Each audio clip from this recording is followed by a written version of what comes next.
حد تک ایک اپنے کمال تک پہنچتی، اپنے کمال تک یعنی بہت زیادہ اس کو ہم بہت اونچائی تک پہنچا دیتے ہیں، تو اسے احسان کہا جاتا ہے، کیونکہ احسان میں کسی کو اس کے حق کے ساتھ ساتھ اس سے زیادہ ادا کرنے کے معنی پائے جاتے ہیں، یعنی کیونکہ احسان میں کسی کو اس کے حق کے ساتھ ساتھ اس سے زیادہ کرنے کے معنی پائے جاتے ہیں، کہ اگر ہم کسی کو اس کا حق دیتے ہیں اور کبھی کبھار ایسا ہوتا ہے کہ ہم اس بندے کی نیت اور اس کی صلاحیت کو دیکھ کر اس کے حق سے بھی زیادہ دے دیتے ہیں، تو یہ اس کو ہم کیا کہیں گے؟ احسان کہیں گے۔ مثال کے طور پر نماز کا عدل یہ ہے کہ اس کے فرائض واجبات پورے ادا کیے جائیں، کہ نماز جو ہے کہ ہمیں اس کے جو پورے فرائض ہیں وہ ہم کو پورے ادا کرنے ہیں، سنت و مستحبات کی رعایت کی جائے اور خشوع کے ساتھ نماز ادا کی جائے اور پورے خلوص نیت کے ساتھ نماز ادا کی جائے۔ لیکن اگر نماز میں ان تمام باتوں کے ساتھ انسان کو یہ دھیان بھی ہو کہ اللہ مجھے دیکھ رہا ہے اور میں اللہ کو دیکھ رہا ہوں، تو اسے احسان کہا جائے گا۔ یعنی نماز جب ہم پڑھتے ہیں تو بچوں ہمارے ذہن میں اگر یہ آ جائے کہ ہمیں پورے توجہ کے ساتھ نماز پڑھنی ہے اور ہمارے ذہن میں یہ ہو کہ اللہ تعالیٰ ہمیں دیکھ رہا ہے اور اس کے ساتھ یہ بھی سوچ رہا ہو کہ میں بھی اللہ تعالیٰ کو دیکھ رہا ہوں، تو یہ احسان کے زمرے میں آئے گا۔ اسلام میں عدل و انسان پر بہت زور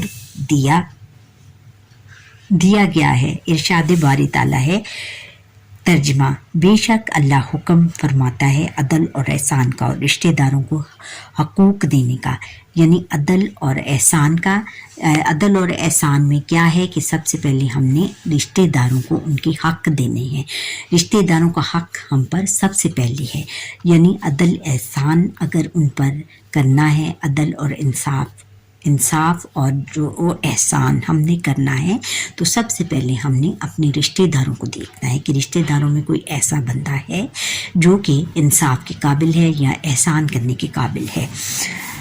اچھا، ایک مرتبہ رسول اللہ خاتم النبی صلی اللہ علیہ وآلہ وسلم نے ان 7 خوش نصیب لوگوں کا تذکرہ فرمایا جن کو قیامت کے دن اللہ تعالیٰ اپنے عرش کے سائے میں جگہ عطا فرمائے گا۔ یعنی ان 7 خوش نصیبوں کو جس کو قیامت کے دن اللہ تعالیٰ اپنے عرش کے سائے میں، یعنی عرش کے سائے میں اپنے ساتھ ٹھہرائے گا، وہ کون سی ہیں؟ اس دن اللہ تعالیٰ نے عرش کے سائے کے علاوہ کوئی سایہ نہ ہوگا، کیونکہ اس دن باقی ساری کائنات تباہ و برباد ہو جائے گی اور صرف اللہ کے عرش کے سائے کے علاوہ کچھ اور نہیں ہوگا۔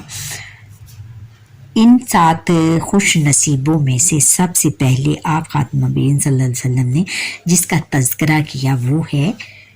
ترجمہ: عدل سے کام لینے والا حکمران یا قاضی، ایسا بندہ جس کو کہ حکمرانی دی جائے، حکومت پورے ملک پر حکمرانی کرنے یعنی بادشاہی کرنے یا پورے ملک کا نظام چلانے کے قابل کیا جائے اور وہ عدل کے ساتھ کام لے، تو وہ بھی اللہ تعالیٰ کے عرش کے سائے میں قیامت کے دن ہوگا۔ رسول اللہ خاتم النبیین صلی اللہ علیہ وآلہ وسلم نے 2 آدمیوں کے درمیان انصاف کے ساتھ فیصلہ کرنے کو صدقہ سے تعبیر فرمایا ہے۔ رسول اللہ خاتم النبیین صلی اللہ علیہ وسلم نے ارشاد فرمایا، 2 آدمیوں کے درمیان انصاف کرنا بھی صدقہ ہے، کہ جب ہم حضور نبی اکرم صلی اللہ علیہ وسلم نے فرمایا کہ جب ہم 2 آدمیوں کے درمیان انصاف کرتے ہیں، اگر کوئی فیصلہ کوئی ہمارے پاس کوئی مقدمہ لے کر آتا ہے 2 آدمیوں کا اور ہم ان کی دونوں کی پوری بات سنتے ہیں اور پھر اس کے مطابق ان کی پوری بات سننے کے بعد ہم یہ نتیجہ نکالتے ہیں کہ ہمیں انصاف کس بندے کے ساتھ کرنا ہے، تو یہ بھی ایک صدقہ ہے، یہ بھی ایک صدقہ جاریہ ہے اور اس کو صدقے سے تعبیر کیا گیا ہے۔ پھر آگے ہے کہ نبی کریم خاتم النبیین صلی اللہ علیہ وسلم نے یہ بھی ارشاد فرمایا کہ اگر کوئی مومن کسی مومن پر ظلم کرے اور اس ظلم کا بدلہ دنیا میں اسے نہ ملے نہ دی تو اللہ تعالیٰ قیامت کے دن اس کو اس کا بدلہ دلوائے گا. یعنی اگر کوئی مومن کسی دوسرے مومن پر ظلم کرتا ہے، اس پر بہت زیادہ زیادتی کرتا ہے اور اس سے انصاف کے ساتھ اس کے فیصلوں میں اور یا اس کے ساتھ انصاف نہیں کرتا، تو قیامت ہے اور اگر دنیا میں اس کا بدلہ نہ ملے تو اللہ تعالیٰ پھر قیامت کے دن اس کا بدلہ ضرور دے گا، دلوائے گا. رسول اللہ خاتم النبیین صلی اللہ علیہ وآلہ وسلم نے عدل و انصاف کی آواز کو ایک ایسے زمانے اور حالات میں بلند فرمایا جب ظلم و ستم میں پسی ہوئی انسانیت انصاف کی بھیک مانگ رہی تھی. یعنی حضور نبی اکرم خاتم النبیین صلی اللہ علیہ وسلم نے بیٹا عدل و احسان یعنی عدل انصاف اور احسان ایسے معاشرے میں فرمایا کہ جب کہ پوری انسانیت ظلم و ستم سے پسی ہوئی تھی اور انصاف کے لیے بھیک مانگ رہی تھی، انصاف کے لیے دوسروں کے طرف دیکھ رہی تھی، اللہ کی طرف دیکھ رہی تھی اور بھیک مانگ رہی تھی کہ ہمیں انصاف دیا جائے. تو جس کی لاٹھی اس کی بھینس کا قانون نافذ تھا، یعنی یہ تھا کہ جس کے ہاتھ میں پیسہ ہے اس کو انصاف دے دیا جاتا تھا اور جو غریب تھا اس کو انصاف سے محروم رکھا جاتا تھا. حکمرانوں کا کام رایا کا خون چوسنا اور طاقتور کا پیشہ غریب کے حق پر ڈاکہ ڈالنا تھا. جو کہ حکمران تھے وہ ان کا یہ پیشہ تھا کہ وہ رایا کا خون چوستے تھے، ان پر ظلم کرتے تھے، ظلم و ستم کرتے تھے اور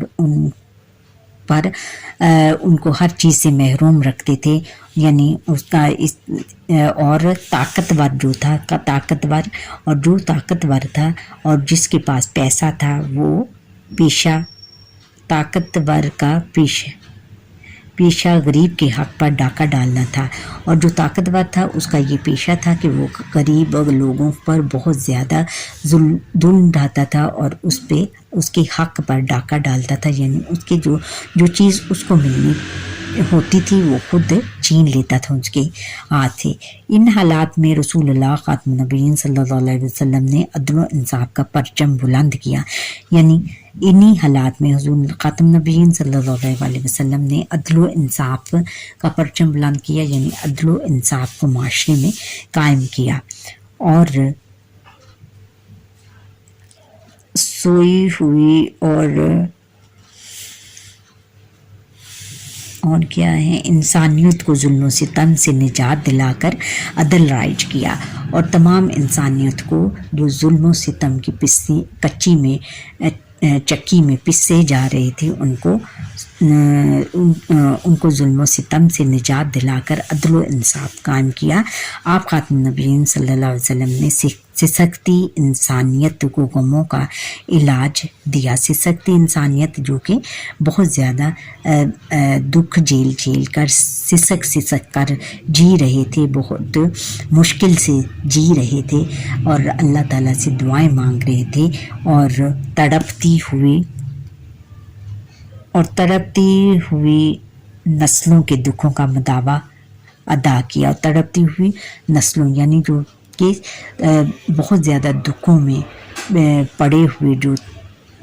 انسانیت تھی، انسانیت کی جو نسل تھی وہ دکھوں میں پڑی ہوئی تھی اور سسک رہی تھی. اور سسک یعنی بالکل رو رہی تھی، اپنے غموں کا غم جھیل رہی تھی بہت مشکل سے. ان کا مداوع کیا،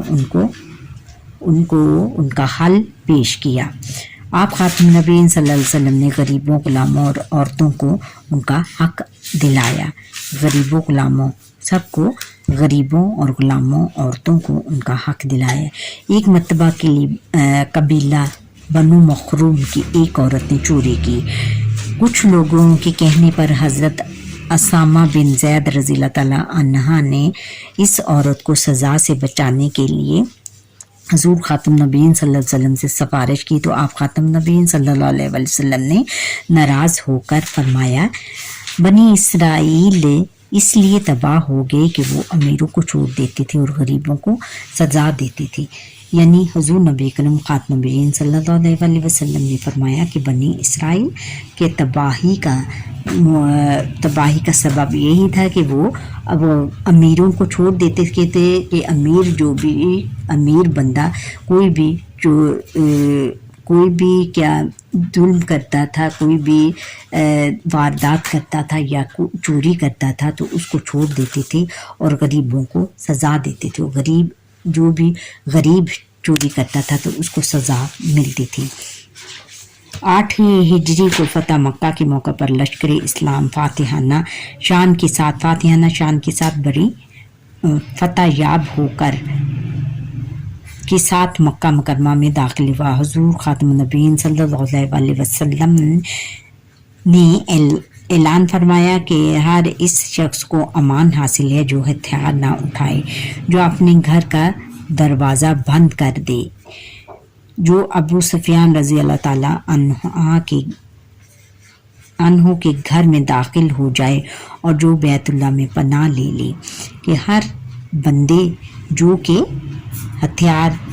نہ اٹھائے گا، جو ہتھیار نہیں اٹھائے گا اور جو اپنے گھر کا دروازہ نہیں بند کرے گا اور جو ابو سفیان رضی اللہ تعالیٰ عنہ کے گھر میں داخل ہو جائے اور جو بیت اللہ میں پناہ لے لے، اس کے ساتھ کچھ نہیں کہا جائے گا. آپ خاتم النبیین صلی اللہ علیہ وسلم نے مجاہدین کو ہدایت کی کہ پرامن طور پر شہر میں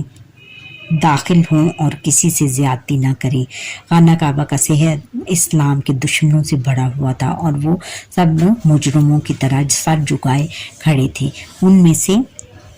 وہ لوگ بھی شامل تھے جنہوں نے رسول اللہ خاتم النبیین صلی اللہ علیہ وسلم اور صحابہ اکرام رضی اللہ تعالیٰ عنہم پر ظلم و ستم کی پہاڑ ڈالے تھے، یعنی بہت زیادہ ظلم کیے تھے. آپ خاتم النبیین صلی اللہ علیہ وسلم کے راستے میں کانٹے بچھائے تھے اور آپ خاتم النبیین صلی اللہ علیہ وسلم کو شہید کرنے کا منصوبہ بنایا اور آپ خاتم النبیین صلی اللہ علیہ وسلم کو مکہ مکرمہ سے ہجرت کر جانے پر مجبور کیا تھا. انہی لوگوں میں مسلمانوں کو ختم کرنے کے لیے کئی بار مدینہ منورہ پر حملہ بھی کیا تھا. آپ خاتم النبیین صلی اللہ علیہ وسلم نے ان سے سوال کیا کہ اے گروہ قریش، آج تم پر کس سلوک کی توقع رکھتے ہو، کہ تم مجھ سے کس چیز کی توقع رکھتے ہو؟ تو سب نے کہا بھلائی کی، کیونکہ آپ خاتم النبیین صلی اللہ علیہ وسلم شریف بھائی اور شریف باپ کے بیٹے ہیں. آپ خاتم النبیین صلی اللہ علیہ وسلم نے فرمایا میں تم سے وہی کہتا ہوں جو میرے بھائی یوسف علیہ السلام نے اپنے بھائیوں سے کہا تھا، آج کے بعد تم پر کوئی گرفت نہیں، جاؤ تم سب آزاد ہو. دیکھا بچوں کتنے کفار مکہ نے کتنے ظلم ڈھائے حضور نبی اکرم خاتم نبیین صلی اللہ علیہ وسلم نے پر، لیکن پھر بھی انہوں نے سب کافروں کو معاف کر دیا جنہوں نے آپ خاتم نبیین صلی اللہ علیہ وسلم کو شہید کرنے کے منصوبے بنائے نعوذ باللہ، اور جنہوں نے حضور خاتم نبیین صلی اللہ علیہ وسلم کے راہ میں کانٹے بچھائے اور پھر ان کو قتل کرنے کے بھی منصوبے بنائے اور صحابہ اکرام رضی اللہ تعالیٰ عنہم پر ظلم و ستم کے پہاڑ ڈھائے. یہ سب لوگ خانہ کعبہ میں جمع تھے. تو انہوں نے آپ خاتم نبیین صلی اللہ علیہ وسلم نے ان سے پوچھا کہ آپ مجھ سے کس رویے کی توقع رکھتے؟ تو انہوں نے پھر فرمایا کہ آپ سے ہم اچھے کی امید رکھتے ہیں، کیونکہ آپ شریف بھائی ہیں اور شریف بھائی اور آپ کے جو باپ تھے وہ شریف تھے، اس لیے ہم آپ سے اچھے کی توقع رکھتے ہیں. پھر آپ خاتم النبیین صلی اللہ علیہ وسلم نے فرمایا میں تم سے وہی کہتا ہوں جو کہ حضرت یوسف علیہ السلام نے اپنے بھائی سے کہا تھا کہ آج کے بعد تم پر کوئی گرفت نہیں، جاؤ تم آزاد ہو. جب کوئی معاشرہ عدل و احسان کی صفت اپنا لیتا ہے تو اس معاشرے میں امن قائم ہو جاتا ہے. بچوں جب بھی کوئی معاشرے میں عدل اور احسان کی صفت پیدا ہو جاتی ہے تو اس معاشرے میں امن قائم ہو جاتا ہے. ہر شخص اپنا فرض ادا کرتا ہے اور اس کا حق ملنے لگتا ہے۔ دنیا کے ہر مہذب معاشرے کی پہلی خوبی عدل ہے۔ جب ہم عدل سے کام لیں گے تو ہر شخص کو اس کا حق آٹومیٹکلی ملے گا اور اس معاشرے میں خوشحالی آ جائے گی۔ اس کے بغیر نہ معاشرے قائم رہ سکتے ہیں اور نہ ہی ریاستیں۔ جن معاشروں میں عدل ہوتا ہے وہاں رہنے والے زیادہ خوش اور پرسکون ہوتے ہیں۔ وہاں رہنے والے لوگ کیا زیادہ خوش اور پرسکون ہوتے ہیں۔ اس لیے ہمیں بچوں عدل و احسان سے کام لینا چاہیے اور اپنے بڑوں کو بھی اور چھوٹوں کو بھی اس بات کا درس دینا چاہیے کہ ہمیں انصاف سے کام لینا ہے اور انصاف ہی کا دنیا میں بول بالا کرنا ہے۔ اچھا بچوں، یہاں پر ہی ہمارے آج کے لیسن کا وقت ختم ہوا۔ آپ مجھے لائک سبسکرائب کریں اور بیل آئیکن پر کلک کریں اور کمنٹ ضرور کریے گا۔ اللہ حافظ۔